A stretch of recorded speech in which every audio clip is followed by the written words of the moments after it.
Nosotros, Pablo Ferreira, candidato a legislador porteño por Alternativa Popular. Gracias. ¿Cómo estás, Pablo? Bien, con el tiempo, como decís, que corre, con las circunstancias actuales que, bueno, uno calcula que la presidenta se ha sobrepuesto de cada digamos, marco trágico de la muerte de Néstor Kirchner. Digo, esto es un episodio más y uno supone que esto va a ser un reforzamiento de la política del gobierno y el empuje. Y creo que los sectores populares acompañan al presidente, eso se ve en el apoyo. Así que en una de esas confiado también de que esto sea un episodio más, que me parece que va a terminar de la mejor manera. Bien. Pablo, de alguna u otra manera tu vida política ha sido modelada por el asesinato de tu hermano Mariano Ferreira hace 3 años, justamente. Dícese que Néstor Kirchner murió preocupado por la muerte de tu hermano, diciendo no puede ser que a un gobierno popular le pase una cosa como esta. La propia Cristina habló de eso. Sí, qué sé yo. Para muchísima gente fue un punto de inflexión. Vos tenías una vida política antes y tenés una vida política posterior. ¿Qué pensás que diría Mariano de tu candidatura por una colectora del Frente para la Victoria? Es fácil eso. Yo creo que diría lo mismo que el Partido Obrero. En algún punto no se separaría de esa línea.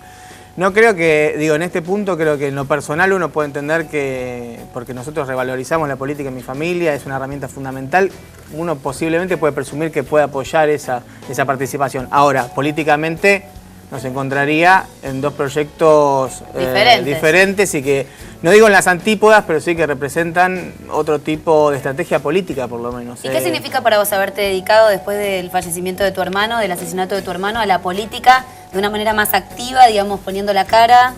Mira, las historias personales se van cincelando en piedra y se van construyendo de manera...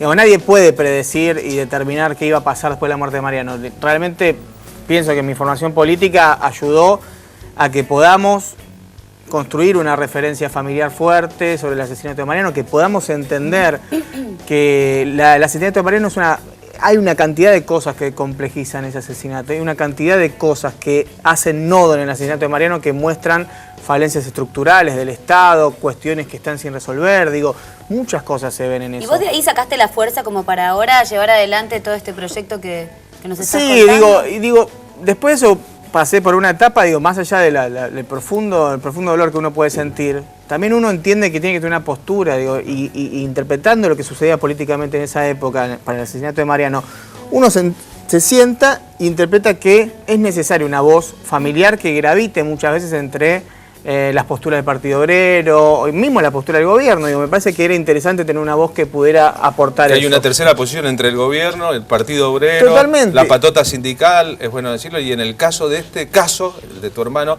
hay una realidad política inexorable que es que los responsables están condenados y cumpliendo cárcel, a diferencia de la mayoría de los responsables al menos, a diferencia de otros procesos en que ha habido una impunidad muy grande. Eso es lo que diferencia la causa y que transforma la causa en una causa paradigmática. La justicia muestra realmente cómo debe actuar ante una causa que genera una emergencia muy grande en el gobierno, genera una crisis muy fuerte en muchos sectores, genera una crisis en la militancia política, porque la muerte de Mariano genera este tipo de crisis donde en un momento de revalorización del papel de la juventud, de los jóvenes, de la participación en política, sucede que una patota sindical muy reaccionaria asesina... Se carga un pibe que militaba. Exactamente. Entonces, hay muchas cosas para analizar. Creo que dentro de eso hemos sacado fuerzas por la formación militante, por el apoyo de la gente, por el apoyo de la militancia también del Partido Obrero, ¿por qué no voy a negar eso?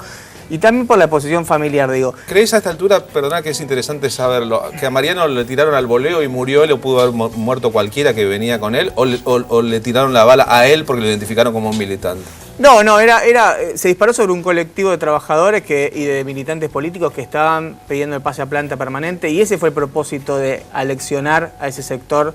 Le podría haber pasado a cualquiera. Ahora, cualquiera es una persona también. Y Mariano es una persona, pero también simboliza un colectivo de laburantes que estaban peleando por el pase a planta. Y en su caso de jóvenes, que siempre la juventud es una de las más golpeadas en la Argentina. Siempre es muy trágico la muerte de una persona joven.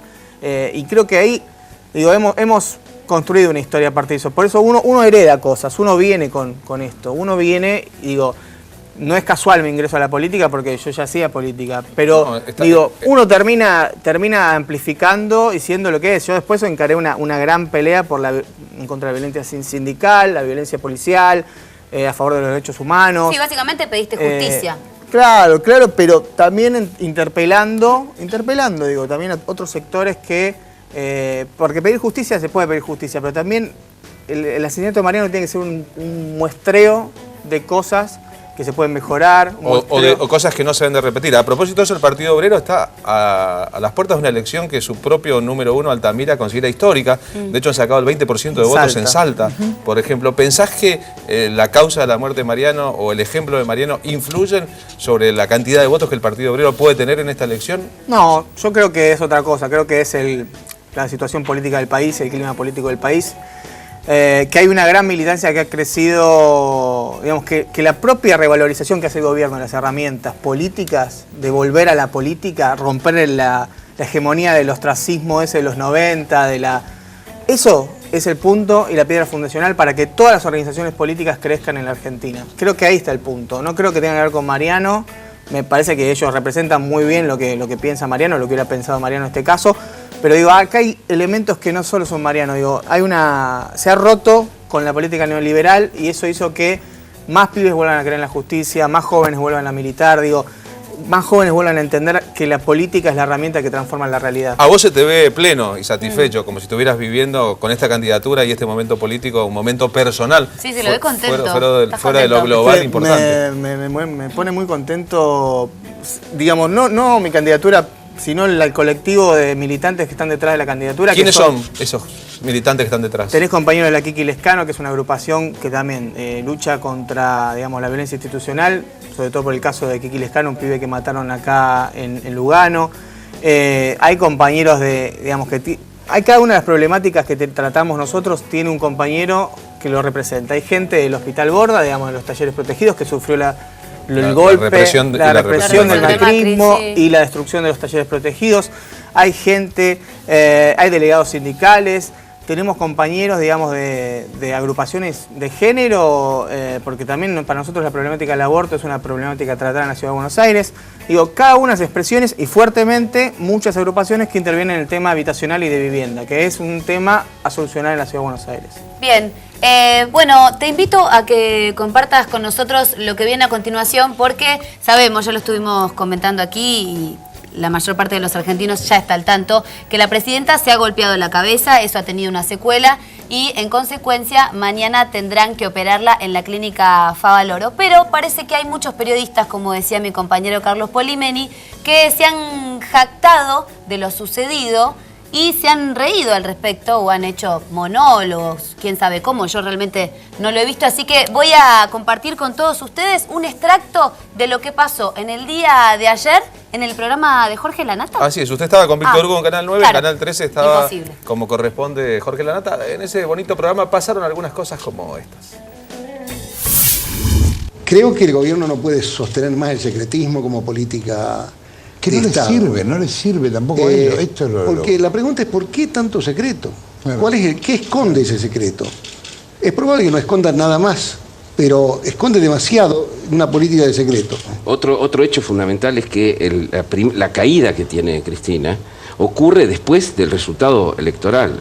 Es decir, el golpe emocional que siente Cristina frente a algo que no esperaba, evidentemente no esperaba, un voto castigo como el que hubo hacia ella. No lo reconoció, ¿no? Ni siquiera lo reconoció. Esta charla que fíjate, el golpe emocional personal convierte esto en una crisis política generalizada, porque ella se golpeó con la realidad entonces, Jorge. Es decir, ella estableció un relato, ese relato no funcionó en la realidad, tuvo una evidencia bestial, brutal en las urnas, y de ahí deriva este problema médico. Bien, ahí Jorge Lanata y su corte de editorialistas de los medios hegemónicos en la Argentina. ¿Qué análisis tan rápido de una situación médica que ni siquiera teníamos demasiada información a ese punto? Hablando como si supieran, hay en la Argentina una puja por el relato. ¿Quién cuenta la historia y desde dónde la cuenta y cómo la cuentan? Estaba ahí el secretario general de redacción del diario Clarín, Ricardo Kirchbaum, responsable de la línea editorial en gran parte del diario Clarín. Hoy un editorialista del diario hablando de esto, se llama Alberto Amato, termina su nota diciendo ojalá que la presidenta esté bien y que tenga un derrame de salud en el resto de su vida. La verdad que hay ciertas cosas con las que no se joden, pero pues, básicamente por un problema de gusto y de respeto por las otras personas. Claro, porque quedás mal vos, digamos, ¿no? Sí, como claro. que básicamente uno ahí ve otras cosas. De la abundancia del corazón habla la boca. Bueno, no sé cómo lo sentimos. No, vi un desfile de opositores, pero también de los grandes medios opositores al gobierno. haciendo una muestra de psicologismo barato de Reta, que aparte lo continúan en sus editoriales. Aportando a la grieta, ¿no? Leía a Pagni, a varios que están, viste, con una relación entre la crisis política y la crisis de salud del gobierno, digamos, como si hubiera una relación real entre esas dos cosas. Claro, es como si uno relacionara la cocaína que ingirió Jorge Lanata y que él mismo confesó en el libro de Luis Majul con su línea editorial actual. Y la verdad uno diría, no, ese periodo terminó. Mismo, no, yo no la confundo, por eso ese periodo terminó y Lanata no corresponde lo de hoy a lo que hizo ayer. No, digo, fue un desfile, digamos, de opositores que fueron a mostrar un poco las miserias de la oposición actual, que es esa.